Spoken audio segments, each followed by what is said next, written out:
It's Father Samuel Hakeem in Chicago with a word of hope for Tuesday in the 20th week of Ordinary Time.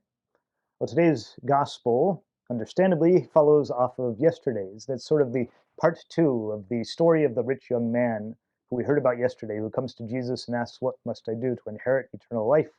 Jesus tells him to go and sell all he has and give to the poor, and then come and follow him. And the rich young man goes away sad because he had many possessions. Often, this story of the rich young man and what follows it is used as an image, an icon of the consecrated life, of religious life, of those of us who have professed vows of poverty, chastity, and obedience in order to sell all we have and follow Christ fully and completely. But I think sometimes that read of religious life can be a bit short-sighted, as if we're the only people who, in following Christ, have to make major sacrifices.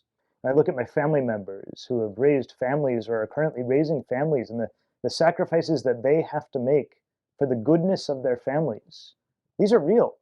A sacrifice is going to find us whether we embrace one vocation or another. In fact, it's just a part of the human and indeed the Christian life.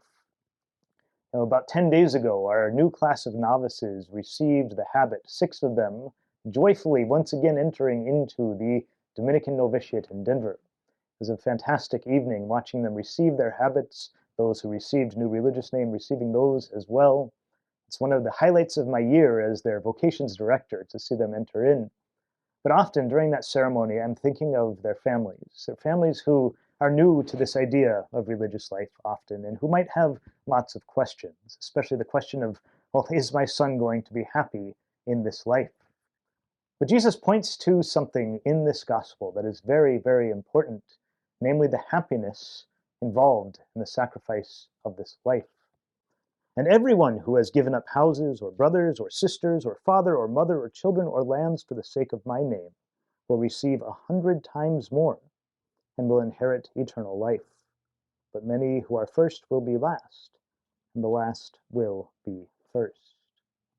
You see, sacrifice for the sake of Jesus Christ is never just this awful, painful thing. Sure, it might involve a sense of difficulty. It might involve letting go of something good. But yes, even those of us who have given our entire lives to Christ receive and experience abundant blessings through him, through the consecration that we have made.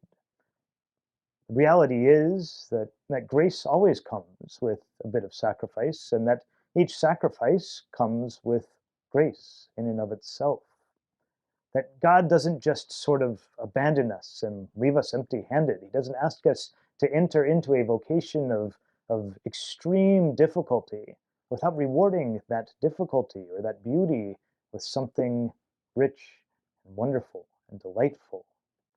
So whether you feel called to religious life or are living in religious life, or feel called to or are living in marriage and family and the wonders of life outside of religion, either way, the cross will find you, but so will the joy of Christ. Embrace that cross so that you might receive the joy. God bless you today.